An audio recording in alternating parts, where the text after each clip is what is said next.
नमस्कार दोस्तों, मैं रत्नेश्वर आप सभी का स्टडी 91 में स्वागत करता हूं। और कैसे हैं आप सभी? उम्मीद करता हूं आप सभी स्वस्थ होंगे, जहां भी होंगे मस्त होंगे। दोस्तों आज बहुत इंपॉर्टेंट टॉपिक लेके आया हूं। जैसा कि आप जानते हैं कि अगर हमें सफलता पानी है तो उसका सिर्फ एक ही ब्रह्मास्त्र है, वो है प्रीवियस ईयर्स क्वेश्चन। तो जितना ज़्यादा से ज़्यादा आप प्रीवियस ईयर्स क्वेश्चन लगाएंगे दोस्तों, उतना अपनी सफलता के करीब पहुँचेंगे। क्योंकि दोस्तों हम जानते हैं कि हमारा जो एग्ज़ाम होता है, चाहे वो सी टेट का हो, यूपी टेट का हो या सुपर टेट का हो, उसमें दोस्तों प्रीवियस ईयर्स क्वेश्चन हर बार पूछे जाते हैं। अगर सोचिए दोस्तों, अगर आपके इसी प्रैक्टिस सेट में से 3 से 4 क्वेश्चन अगर टकरा जाए तो क्या होगा? तो दोस्तों मेरिट 1 या 2 क्वेश्चन से ही बनती है और 1-2 क्वेश्चन से आदमी मेरिट से आउट भी होता है दोस्तों। तो इसीलिए दोस्तों हर क्वेश्चन आपके लिए बहुत ही इंपॉर्टेंट है। तो आइए दोस्तों अपना सेशन स्टार्ट करते हैं। एक बार सभी बच्चे ज़्यादा से ज़्यादा वीडियो को शेयर कर दें और एक बार लाइक कर दें। मेरे सभी बच्चे को राधे राधे, जय श्री कृष्ण। दोस्तों आइए स्टार्ट करते हैं दोस्तों अपना सेशन। ये दोस्तों आपके स्टडी 91 में कुछ बैचेस स्टार्ट हो चुके हैं जिनकी जानकारी दी गई है। आप सभी नोट इसको कर सकते हैं दोस्तों, और ये नंबर भी दिया गया है, आप सभी ज्वाइन कर सकते हैं। आइए दोस्तों स्टार्ट करते हैं सेशन अपना। पहला क्वेश्चन बहुत ही इंपॉर्टेंट क्वेश्चन है दोस्तों, वेरी इंपॉर्टेंट कर लीजिएगा इस क्वेश्चन को। मानव विकास है दोस्तों, what is the human development. बहुत ही इंपॉर्टेंट क्वेश्चन है, कई बार पूछा गया है। मात्रात्मक है कि गुणात्मक है, कुछ सीमा तक आप अमापनीय है, मात्रात्मक और गुणात्मक दोनों है दोस्तों। क्या होगा? मानव विकास है दोस्तों, वेरी इंपॉर्टेंट। यूपी टेट आपके पूछा गया एग्जाम है दोस्तों, यूपी टेट 2019 में पूछा गया क्वेश्चन है दोस्तों। जल्दी से बताएं, गलत नहीं होना चाहिए मेरे किसी भी बच्चे का। क्या होगा? मानव विकास है दोस्तों। बहुत बढ़िया दोस्तों, बहुत बढ़िया आंसर आ रहा है, वेरी गुड दोस्तों। दोस्तों ह्यूमन डेवलपमेंट की बात कर रहे हैं, मानव विकास की बात की जा रही है। तो आप सभी जानते हैं दोस्तों, जो हमारा विकास होता है, विकास क्या होता है दोस्तों? जो हमारा डेवलपमेंट होता है, यानी कि दोस्तों जो हमारा विकास होता है, विकास हमारा जो होता है दोस्तों, वो हमारा जन्म से प्रारंभ हो जाता है दोस्तों, यानी गर्भ से ही प्रारंभ हो जाता है। इसीलिए हम उसे कहते हैं दोस्तों वॉर्म टू टॉम, वॉर्म टू टॉम दोस्तों, वॉर्म टू टॉम, यानी दोस्तों गर्भ से लेकर कब्र तक।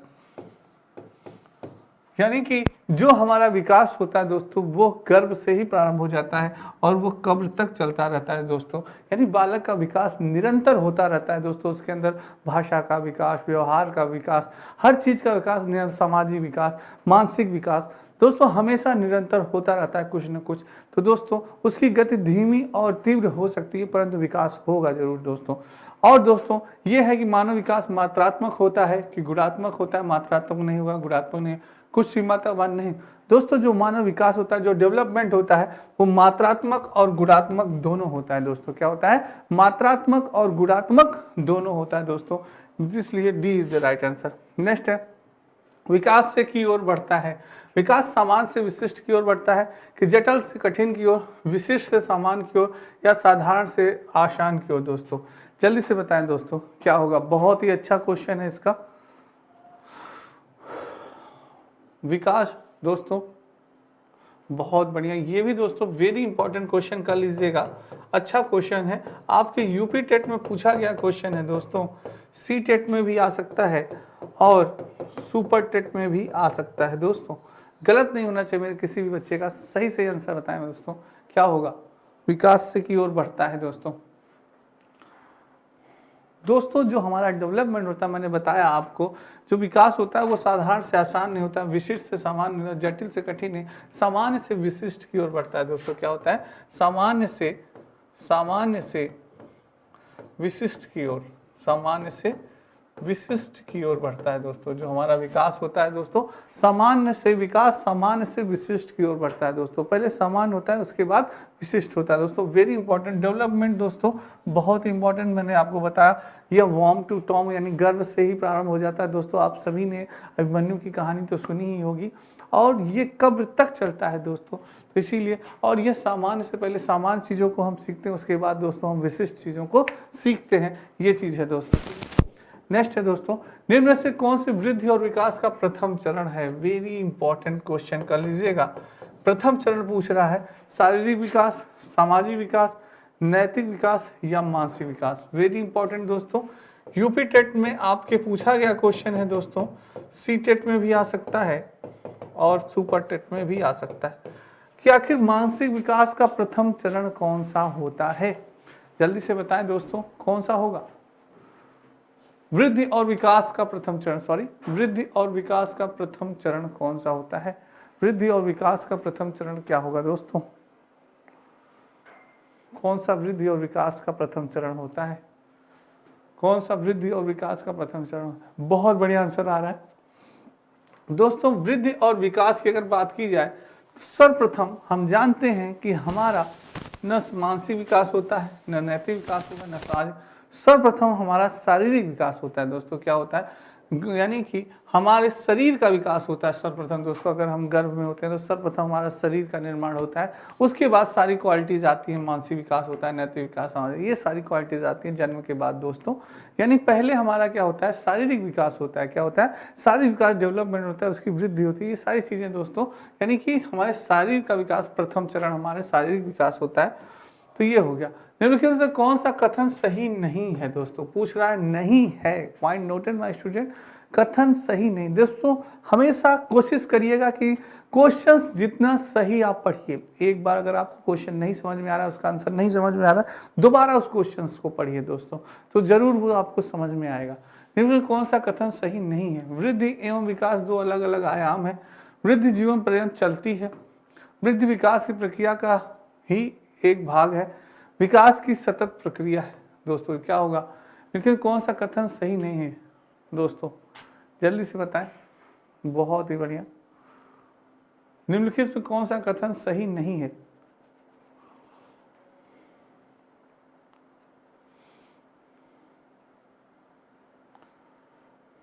बहुत बढ़िया दोस्तों, बिल्कुल सही आंसर आ रहा है। वृद्धि एवं विकास दो अलग अलग आयाम हैं दोस्तों, ये बिल्कुल गलत है दोस्तों। वृद्धि आपकी जीवन पर्यंत चलती है। वृद्धि विकास की प्रक्रिया एक ही भाग होता है दोस्तों, और विकास जो है वो आपकी सतत प्रक्रिया है, हमेशा दोस्तों निरंतर चलता रहता है विकास। विकास कभी भी रुकता नहीं, पर उसकी गति धीमी हो सकती है, तेज हो सकती है, परंतु कभी रुकता नहीं दोस्तों। तो ये आपका नहीं है पूछा है क्योंकि कौन सा कथन सही नहीं है? वृद्धि विकास दो अलग आयाम है, बिल्कुल गलत है। ये एक ही प्रक्रिया का एक ही भाग होता है दोस्तों। विकास की प्रक्रिया का एक ही भाग माना जाता है, एक ही आयाम, अलग अलग नहीं है दोस्तों। ठीक है, ग्रोथ एंड डेवलपमेंट दोनों चीजें दोस्तों एक ही है। विधि के विषय के रूप में शिक्षा किस सूची में आती है? वेरी इंपॉर्टेंट दोस्तों, कई बार ये क्वेश्चन पूछा गया है, आपके यूपी टेट में पूछा गया है, सुपर टेट में पूछा गया है और सी टेट में भी पूछा गया है दोस्तों।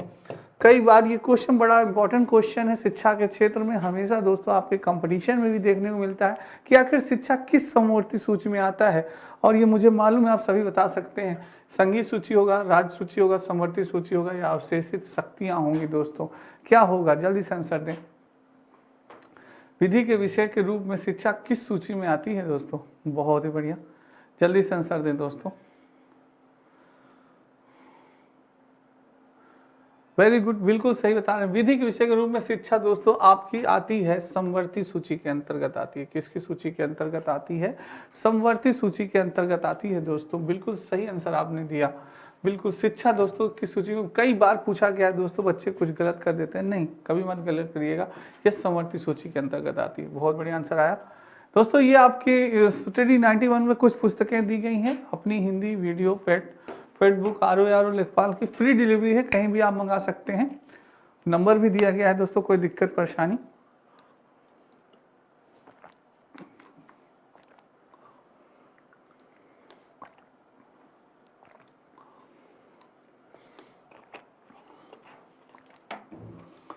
आइए दोस्तों नेक्स्ट चलते हैं।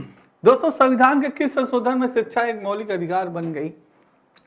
वेरी वेरी वेरी इंपॉर्टेंट दोस्तों, ये क्वेश्चन बहुत इंपॉर्टेंट है, हो सकता है आपके एग्जाम में आ जाए दोस्तों, क्योंकि ये दोस्तों शिक्षा से रिलेटेड है।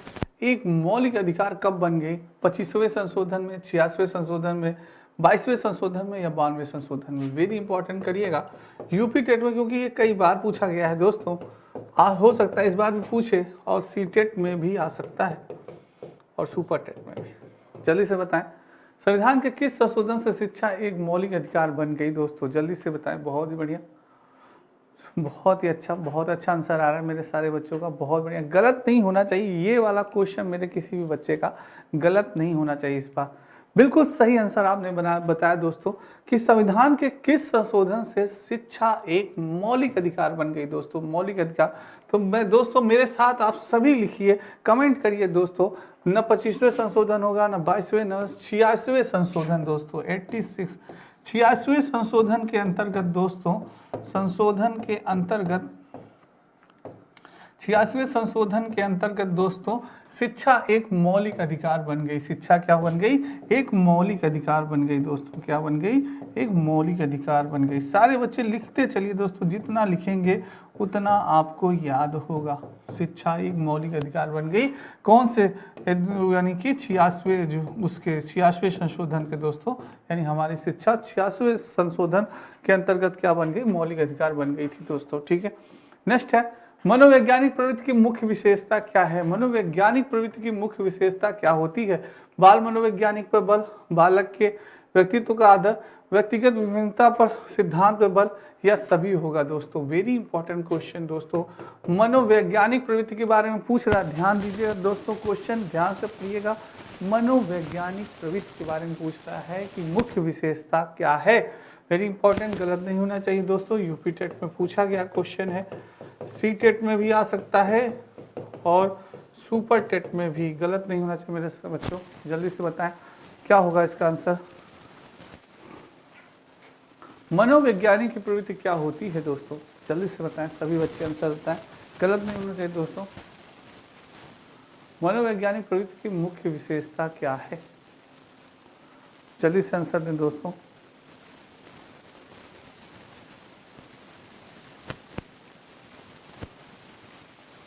दोस्तों मैं आपको बताना चाहूंगा कि मनोवैज्ञानिक प्रवृत्ति की मुख्य विशेषता पूछ रहे, तो मनोवैज्ञानिक की मुख्य विशेषता होती है दोस्तों बाल मनोवैज्ञानिकों पे बल, यानी कि बाल मनोविज्ञान पे बल। दोस्तों बालकों के मनोविज्ञान को हमें जानना होता है, जिसका कि अध्ययन हम किस में करते हैं? बाल मनोवैज्ञानिक में करते हैं, यानी मनोविज्ञान में करते हैं दोस्तों, या शिक्षा मनोविज्ञान में करते हैं। और बालक के व्यक्तित्व का आदर, ये भी दोस्तों हम उसमें करते हैं। और व्यक्तिगत विभिन्नता सिद्धांत पर भी बल दिया जाता है आपके किस में? मनोवैज्ञानिक प्रवृत्ति में दोस्तों। तो ये सभी होगा दोस्तों, इन सभी की बातें कही जाएगी, तो ये सभी होगा। D is the right answer. जिन बच्चों ने डी दिया बहुत ही अच्छा आंसर दिया। आइए नेक्स्ट चलते हैं। शिक्षा मनोविज्ञान की विषय वस्तु निम्न में से किन मुख्य कारकों के ओतप्रोत घूमती है? शिक्षा मनोविज्ञान की विषय वस्तु निम्न में से किन मुख्य कारकों के ओतप्रोत घूमती है? शिक्षार्थी एवं अधिगम अनुभव, शिक्षक एवं अधिगम प्रक्रिया, अधिगम परिस्थितियां, सभी विकल्प सही है। क्या होगा? शिक्षा मनोविज्ञान की विषय वस्तु के बारे में बात की जा रही है, और बहुत अच्छा क्वेश्चन दोस्तों, यूपी टेट में आया हुआ क्वेश्चन है, सी टेट में भी आ सकता है और सुपर टेट में भी आ सकता है। दोस्तों जितने भी क्वेश्चंस हैं ना, ये किसी न किसी एग्जाम में जरूर पूछे गए हैं दोस्तों, ये आप समझ लीजिए। और दोस्तों हो सकता है कि इस बार जो एग्जाम होने वाला है उसमें भी ये क्वेश्चन टकरा जाए दोस्तों, और 101% 3 से 4 क्वेश्चन जरूर टकराएंगे दोस्तों। आइए जानते हैं, शिक्षा मनोविज्ञान की विषय वस्तु निम्न में से किन मुख्य कारकों के ओतप्रोत घूमती है दोस्तों? बहुत ही बढ़िया, क्या बात है दोस्तों, बहुत बढ़िया। तो बात करते हैं दोस्तों, शिक्षा मनोविज्ञान की विषय वस्तु में से किन मुख्य कारकों के ओतप्रोत घूमती है? तो शिक्षार्थी एवं अधिगम अनुभव, बिल्कुल दोस्तों, यानी विद स्टूडेंट और अधिगम यानी सीखने के अनुभव, बिल्कुल दोस्तों सही है। शिक्षक एवं अधिगम प्रक्रिया, बिल्कुल, शिक्षक टीचर और सीखने लर्निंग प्रोसेस, बिल्कुल दोस्तों उसमें भी महत्वपूर्ण होती है। अधिगम परिस्थितियों में बहुत महत्वपूर्ण, सीखने की परिस्थितियों में भी बहुत महत्वपूर्ण होती है, यानी हमारा विकल्प डी, यानी सभी विकल्प क्या है दोस्तों? सही है, D is the right answer. ठीक है, नेक्स्ट बात करते हैं, शिक्षा मनोविज्ञान के मुख्य तत्व हैं। शिक्षा मनोविज्ञान के मुख्य तत्व क्या होते हैं? शिक्षार्थी, सीखने की प्रक्रिया, या अध्यापक, या इनमें से सभी। बहुत इंपॉर्टेंट क्वेश्चन है, यूपी टेट में आपके पूछा गया क्वेश्चन है, सी टेट में भी आ सकता है और सुपर टेट में भी आ सकता है। जल्दी से आंसर दें सभी बच्चे, गलत नहीं होना चाहिए। बात हो रही है शिक्षा मनोविज्ञान के सीखने की, कि शिक्षा मनोविज्ञान के मुख्य तत्व क्या होंगे? जल्दी से आंसर बताएं सभी बच्चे, गलत नहीं होना चाहिए। शिक्षा मनोविज्ञान के क्या होंगे मुख्य तत्व दोस्तों? बहुत बढ़िया आंसर आ रहा है। बात हो रही दोस्तों शिक्षा मनोविज्ञान की, यानी कि आपकी शिक्षा मनोविज्ञान की बात हो रही है दोस्तों, एजुकेशन साइकोलॉजी की बात हो रही है। तो जिसके मुख्य तत्व क्या होते हैं? शिक्षार्थी यानी कि स्टूडेंट। स्टूडेंट तो होते ही हैं दोस्तों। सीखने की प्रक्रिया, लर्निंग प्रोसेस यानी अधिगम की प्रक्रिया, अध्यापक यानी कि टीचर, ये तीनों दोस्तों बहुत ही इंपॉर्टेंट होते हैं हमारे यानी कि एजुकेशन साइकोलॉजी में, यानी शिक्षा मनोवैज्ञानिकों में तीनों बहुत ही महत्वपूर्ण तत्व होते हैं। यानी ये सभी होगा दोस्तों, तीनों बहुत ही मुख्य तत्व है। नेक्स्ट है, विकास की सिर पदाभिमुख दिशा सिद्धांत व्याख्या करता है कि विकास इस प्रकार आगे बढ़ता है: सामान्य से विशिष्ट कार्यों की ओर, भिन्न से एकीकृत कार्यों की ओर, सिर से पैर की ओर, ग्रामीण से शहरी। क्या रत्ने सर, कितना इजी क्वेश्चन लाए हैं और कई बार ये क्वेश्चन पूछा गया है। आप देख लीजिए प्रीवियस क्वेश्चन उठा के, ये कई बार क्वेश्चन पूछा गया है। दोस्तों सिर पदामुखी यानी दिशा पूछा रहा है, सिर पदामुखी दिशा सिद्धांत व्याख्या करता है कि विकास किस प्रकार, बहुत ही बार पूछा गया है और मुझे उम्मीद है कि मेरे किसी भी शेर का ये गलत नहीं होगा। सी टेट और सुपर टेट में भी पूछा गया है, कई बार ये पूछा गया है। दोस्तों जो विकास की प्रक्रिया होती है, दिशा कैसी होगी? दोस्तों कह रहा है विकास की सिर पदानुक्रम दिशा सिद्धांत व्याख्या करता है कि विकास इस प्रकार आगे।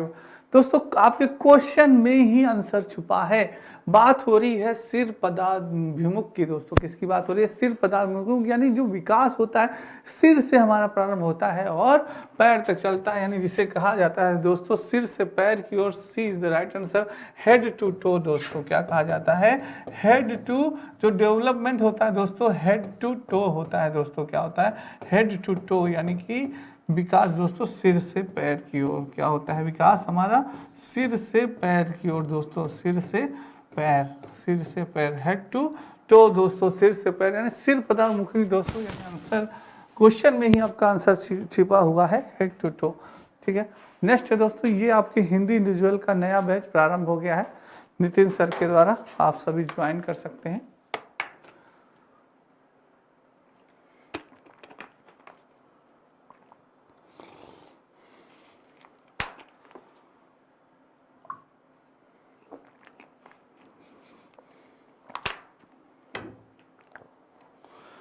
आइए दोस्तों नेक्स्ट चलते हैं। निम्नलिखित में से कौन सा कारक बालक के विकास को प्रभावित करता है? बात हो रही है कि निम्नलिखित में से कौन सा कारक बालक के विकास को प्रभावित करता है? अंतःस्रावी ग्रंथियां होंगी दोस्तों, पौष्टिक भोजन होगा, रोग तथा चोट होगा, या उपयुक्त में से सभी होगा। कौन सा कारक बालक के विकास को प्रभावित करता है दोस्तों? क्या होगा? निम्नलिखित कौन सा कारक बालक के विकास को प्रभावित करता है? तो दोस्तों अंतःस्रावित ग्रंथियां हो गया कि पौष्टिक भोजन। बहुत ही अच्छा क्वेश्चन है, जल्दी से आंसर बताएं सभी बच्चे। बहुत बढ़िया। निम्नलिखित कौन सा कारक बालक के विकास को प्रभावित करता है? दोस्तों तो डेवलपमेंट की बात हो रही है तो बालक के विकास की बात कर रहे हैं, तो अंतःस्रावित ग्रंथियां ये भी दोस्तों, पौष्टिक भोजन ये भी, रोग तथा चोट ये भी दोस्तों, उपयुक्त सभी, यानी D is the right answer. D is the right answer दोस्तों, डी होगा। D is the right. कौन सा कारक बालक के विकास को प्रभावित करता है? तो डी इज द राइट। बहुत बढ़िया। नेक्स्ट है दोस्तों, इस अवस्था में बालकों में नई खोज करने की ओर घूमने की प्रवृत्ति बहुत ही अधिक बढ़ जाती है। इस अवस्था में बालकों में नई खोज करने की ओर घूमने की प्रवृत्ति क्या होती है? बहुत ही अधिक बढ़ जाती है। कौन सी होगी? शैशवावस्था, उत्तर बाल्यावस्था, किशोरावस्था या प्रौढ़ावस्था? दोस्तों जल्दी से बताएं। नई खोज करने की ओर घूमने की प्रवृत्ति बढ़ जा रही है। बहुत ही अच्छा क्वेश्चन है कि इस अवस्था में बालकों में नई खोज करने की ओर घूमने की प्रवृत्ति बहुत अधिक बढ़ जाती है। कौन सी अवस्था होती है दोस्तों? नई खोज करने की बात की जा रही है, बताएं जल्दी से। बहुत बढ़िया दोस्तों, जो ये उत्तर बाल्यकाल होता है, शैशवावस्था नहीं होगा, किशोरावस्था नहीं होगा, जो उत्तर बाल्यकाल होता है दोस्तों, इसमें बालक क्या करते हैं? नई खोज करने की ओर क्या होता है? वो घूमने लगता है। वो नई खोज करना चाहता है दोस्तों, उसके अंदर उत्सुकता होती है कि कुछ नया किया जाए, कुछ नई जानकारी प्राप्त की जाए, कुछ नई खोज की जाए। तो ये आपके दोस्तों जो थॉट्स आते हैं, जो विचार आते हैं, ये कब होते हैं? ये उत्तर बाल्यकाल में होते हैं। तो B is the right answer आपका, B is the right answer. Next है, विकास की किस अवस्था को कोल तथा ब्रूस ने संवेगात्मक विकास की अनोखा काल कहा? बहुत ही इंपॉर्टेंट क्वेश्चन है दोस्तों, वेरी इंपॉर्टेंट, कर लीजिएगा। और आपके एग्जाम में पूछा गया क्वेश्चन है दोस्तों, टेट और सी टेट में आ सकता है और सुपर टेट में भी आ सकता है दोस्तों। विकास की किस अवस्था को कोल तथा ब्रूस ने संवेगात्मक विकास का अनोखा काल कहा? बाल्यावस्था को, कि शैशवावस्था को, किशोरावस्था को, या प्रौढ़ावस्था को? जल्दी से बताएं दोस्तों।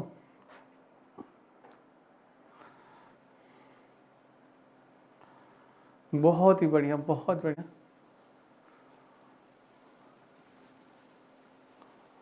बहुत बढ़िया दोस्तों, बिल्कुल बहुत बढ़िया। विकास की किस अवस्था को कोल था पुनः संवेगात्मक विकास का अनोखा काल कहा दोस्तों? क्या होगा? बहुत अच्छा दोस्तों, बिल्कुल दोस्तों, बाल्यावस्था दोस्तों, बाल्यावस्था को दोस्तों विकास कोल एवं ब्रूस ने कहा कि जो हमारी बाल्यावस्था होती है दोस्तों, क्या होती है? यह संवेगात्मक विकास की अनोखी काल मानी जाती है दोस्तों, यह अनोखा काल माना जाता है दोस्तों। क्या होता है? यह अनोखा काल माना जाता है आपका बाल्यावस्था दोस्तों, ठीक है। इसमें दोस्तों जो हमारे शरीर का विकास होता है वो भी बहुत ही तीव्र गति से होता है, मानसिक विकास भी बहुत तीव्र गति से होता है, यानी बाल्यावस्था दोस्तों मानी जाती है। तो ये अनोखा काल माना गया दोस्तों, सीखने का अनोखा काल माना जाता है आपका बाल्यावस्था, ठीक है। नेक्स्ट है दोस्तों, किशोर अधिगम में निम्नलिखित में से कौन सी भावनात्मक विशेषताएं निर्णायक महत्व की है? किशोर के अधिगम में निम्नलिखित में से कौन सी भावनात्मक विशेषताएं निर्णायक महत्व की हैं दोस्तों? समूह से दत्तत्व की भावना, नायक पूजा और संवेदनाएं, पड़ोसियों के साथ भावनात्मक संबंधों का विस्तार, निर्भरता, उन्मुखता और मित्र बनाना। क्या होगा दोस्तों? बहुत अच्छा क्वेश्चन है, ये भी गलत नहीं होना चाहिए। यूपी टेट में पूछा गया क्वेश्चन है दोस्तों, सी टेट में भी आ सकता है और सुपर टेट में भी आ सकता है। जल्दी से आंसर दें, गलत नहीं होना चाहिए। किशोर अधिगम में निम्नलिखित में से कौन सी भावनात्मक विशेषताओं का निर्णायक महत्व की है दोस्तों? जल्दी से बताएं। बहुत बढ़िया आंसर आ रहा है, बिल्कुल दोस्तों, बिल्कुल सही आंसर आपने बताया, नायक पूजा और संविधान है दोस्तों, B is the right answer, बिल्कुल सही, B is the right answer दोस्तों। जो किशोर अवस्था होती है, जब किशोरावस्था होती है दोस्तों, यानी कि किशोर जो अधिगम में निम्नलिखित में तो होती है जो किशोरावस्था, तो इसलिए हॉल ने इसे बड़ी तनाव तूफान की अवस्था कही दोस्तों। और किशोरावस्था में जो नायक पूजा, यानी कि हम किसी एक को विशेष मान लेते हैं, जैसे भगत सिंह हो गए, अमिताभ बच्चन हो गए, सचिन तेंदुलकर हो गए, कि यार हमें इन्हीं की तरह बनना है, एपीजे अब्दुल कलाम, यार मुझे इन्हीं की तरह बनना है, इन्हीं की तरह साइंटिस्ट बनना है, इन्हीं की तरह क्रिकेटर बनना है, तो वो नायक पूजा हो जाती है दोस्तों, यानी उन्हीं की तरह हमें कार्य करना है, अपना आइडियल मान लेते हैं। जैसे आप कहते हैं ना, मेरा ये आइडियल है, ये मेरा आइडियल है, उसी के अनुसार दोस्तों बालक बनना चाहता है। किशोरावस्था में यही होती है दोस्तों, नायक पूजा और संवेदनाएं, ठीक है। नेक्स्ट है, हाल का सिद्धांत निम्न से किसकी व्याख्या करता है? बुद्धि की प्रकृति के अधिगम में अभिप्रेरणा की भूमिका का, मूल्यों का विकास का, किशोरों का मनोविज्ञान का। वेरी इंपॉर्टेंट क्वेश्चन दोस्तों, गलत नहीं होना चाहिए। यूपी टेट में पूछा गया क्वेश्चन है दोस्तों, टेट और सी टेट में भी आ सकता है, गलत ना हो मेरे शेरो। जल्दी से आंसर बताएं। हाल का सिद्धांत निम्न किसकी व्याख्या करता है? हाल का सिद्धांत निम्न में से किसकी व्याख्या करता है दोस्तों? हाल का सिद्धांत निम्न में से किसकी व्याख्या करता है? तो बहुत ही बढ़िया आंसर दे रहे हैं।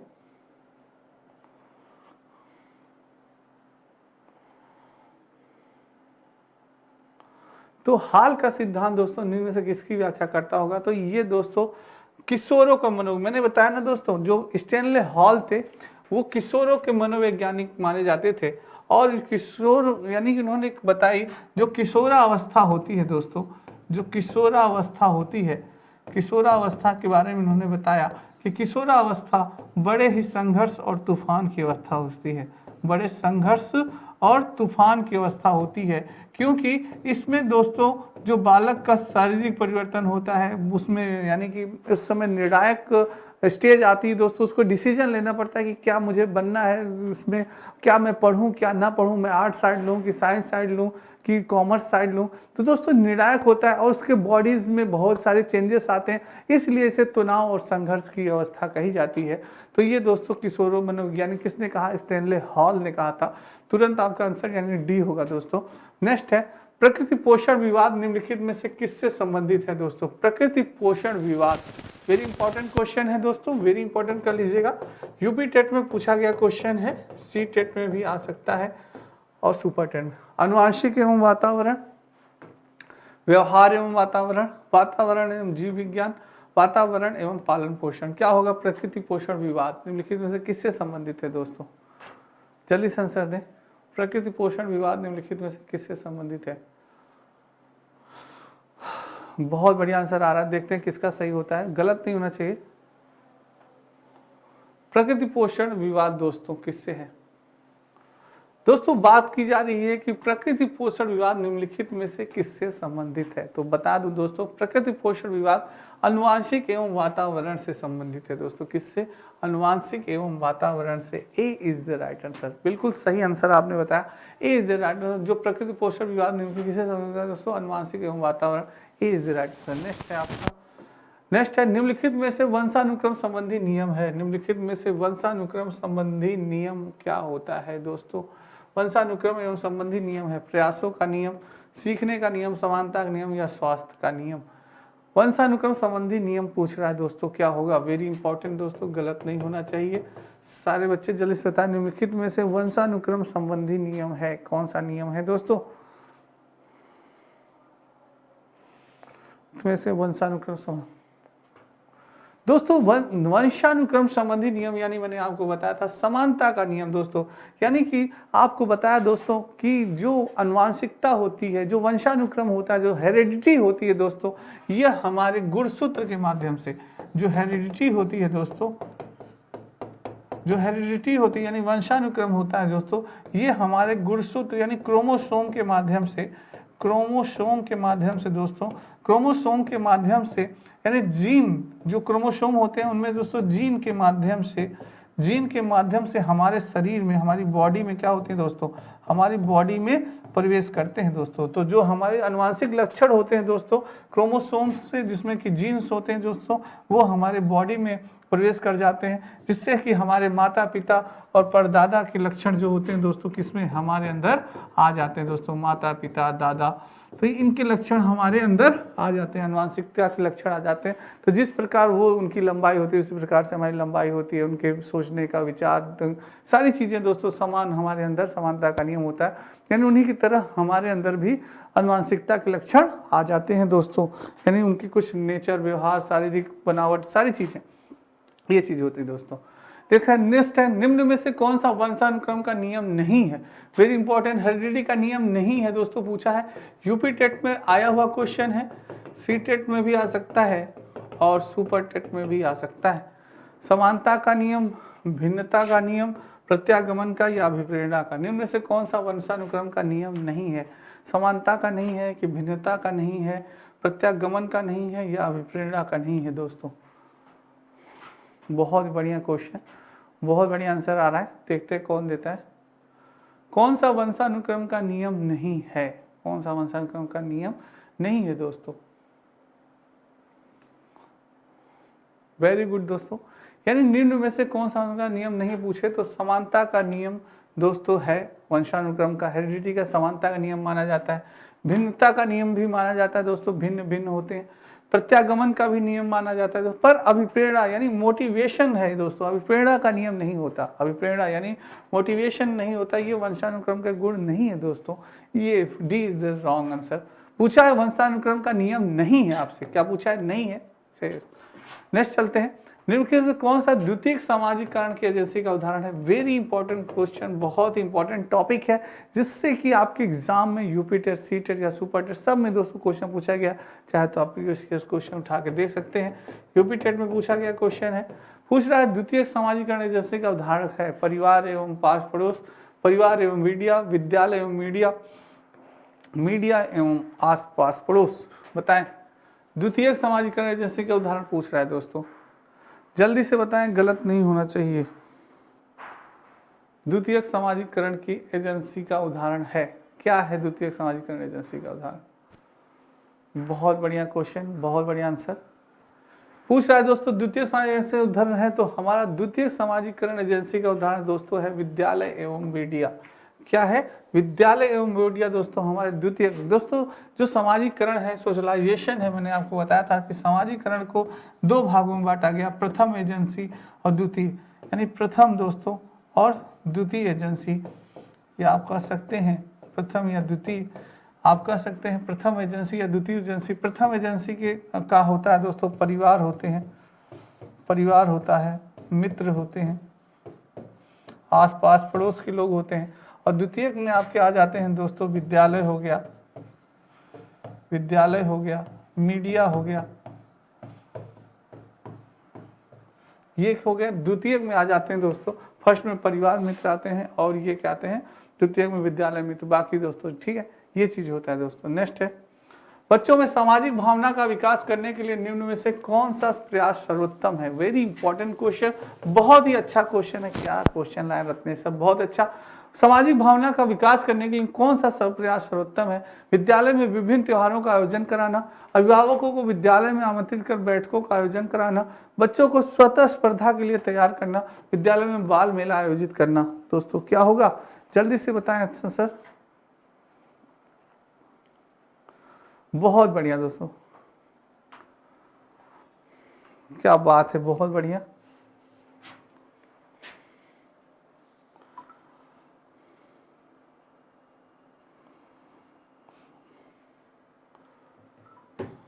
बहुत बढ़िया आंसर दोस्तों, यहाँ स्वस्थ होगा, स्वस्थ स्पर्धा। विद्यालय में विभिन्न त्योहारों का आयोजन करना। क्वेश्चन है, बच्चों में सामाजिक भावना का विकास करने के लिए निम्न में से कौन सा प्रयास सर्वोत्तम पूछा है। विद्यालय में विभिन्न त्योहारों का आयोजन करना नहीं होगा दोस्तों, अभिभावकों का विद्यालय में आमंत्रित बैठकों का आयोजन करना नहीं, बच्चों को स्वस्थ स्पर्धा के लिए तैयार करना। दोस्तों जब बच्चे स्पर्धा में स्वयं भाग लेंगे दोस्तों, कोई गांधी बनेगा, कोई भगत सिंह बनेगा, कोई दोस्तों खेल में भाग लेगा, तो दोस्तों उसका मानसिक विकास, शारीरिक विकास हर रूप से होगा जब वो स्वयं स्पर्धा में भाग लेगा। तो ये चीज होती है दोस्तों, सी इज द राइट आंसर। बहुत ही अच्छा क्वेश्चन है दोस्तों, ये आपके नितिन सर के द्वारा लिखी गई हैंड राइटिंग पुस्तकें दोस्तों बहुत ही इंपॉर्टेंट है आपके कंपटीशन के लिए, आप सभी ले सकते हैं। तो दोस्तों आज की क्लास आपको कैसी लगी, कमेंट बॉक्स में कमेंट जरूर करिएगा दोस्तों। एक बार ज़्यादा से ज़्यादा लाइक और शेयर करिएगा, कोई दिक्कत या परेशानी तो कमेंट जरूर करिएगा। आज के लिए इतना ही दोस्तों, कल फिर बहुत इंपॉर्टेंट टॉपिक के साथ मिलेंगे, तब तक के लिए राधे राधे, जय श्री कृष्ण दोस्तों और जय हिंद दोस्तों।